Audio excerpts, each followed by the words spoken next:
in the heart of a vast golden savanna, where the rivers hum ancient songs and the wind carries the scent of blooming sandalwood trees, lived a special pride of lions. Among them was a curious young lion cub named Moksh, not the biggest, not the loudest, but with a spark in his heart that hadn't yet found its voice. His father, Yogiraj, was known across the land, not just for his strength, but for his silence, his kindness, and the wisdom that glowed in his eyes like the morning sun. The pride was noble, yes, but this was no ordinary land. Here, ancient caves whispered secrets, sacred trees shimmered with light, and those who truly listened could hear the voice of God in the breeze. And this is the story of how Moch, the little cub with the quiet heart, began a journey, not just across the jungle, but deep into his own soul. A journey guided by satsang, by wisdom, and by love. Moch was finally old enough to join the grown-up lions for the rite of the roar, a special ceremony where each young lion shows who they are becoming. But when Moch roared, it came out small, just a squeak. The other cubs giggled. Moch's ears drooped. He ran deep into the jungle, his heart full of doubt. Why am I even here if I can't roar like a real lion? Moch whispered to himself. Behind him, his father Yogiraj followed, not with anger but quiet love. Yogiraj didn't scold Moch. Instead, he gently placed a paw on Moch's back. He said, "Moch, come with me. There's something you must see." Yogiraj led Moch to a hidden cave full of glowing ancient drawings, lions meditating, helping others, praying beside sages. Yogiraj said, "Do you know why lions are truly born? Not to fight, not to be feared, but to become brilliant within. This body is given not for pride, but for purification, to remove flaws, to find peace, and to serve Bhagwan." Suddenly the cave shook. A magical whirlwind appeared and pulled Moch into a strange realm.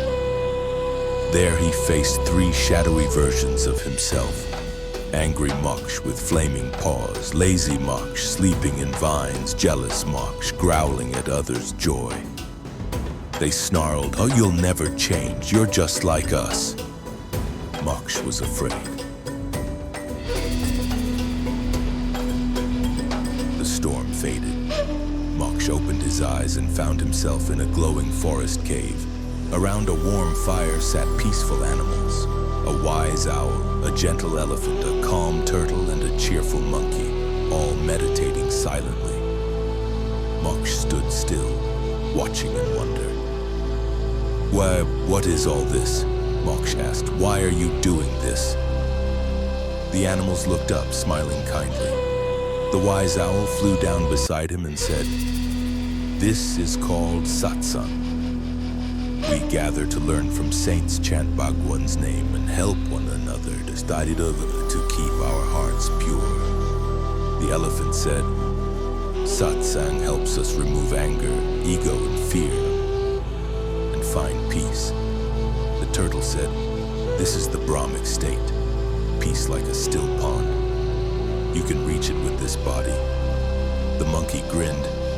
"It's how we remember why we were born, not just to live, but to love Bhagwan." Moch whispered, "This body is for becoming better, for peace, for Bhagwan."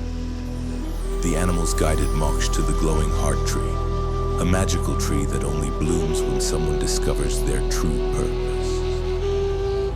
A fog rolled in, wind swirled around Moch. The tree shimmered with golden light.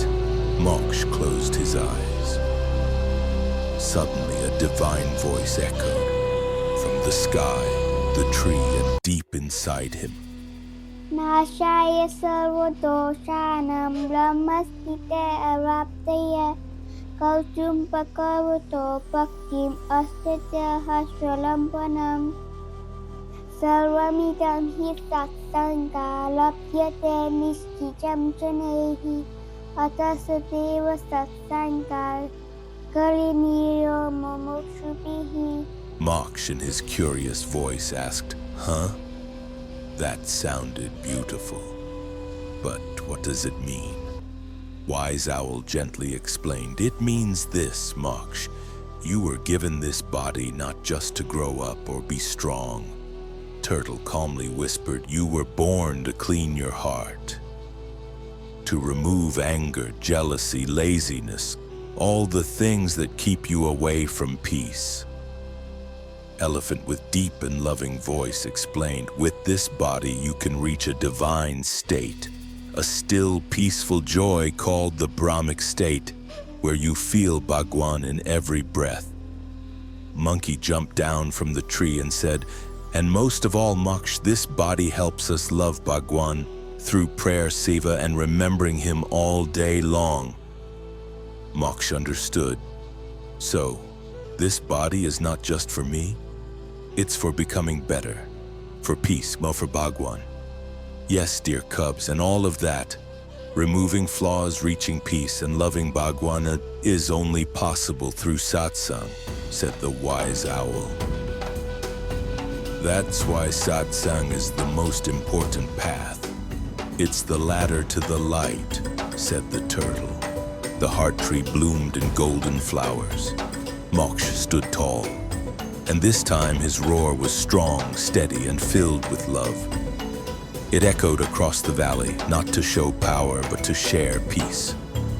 Moch returned to his pride in Atah, not just stronger, but wiser. He no longer roared to impress. He helped others, told stories, and encouraged young cubs to join satsang. Yogiraj watched with pride and said, "You've found your roar, Moksh, not with your mouth, but with your heart." Moral of the story: we are not given this body just to play or grow or win. We are given this body to become better, to find peace, and to love Bhagwan. And how do we do that?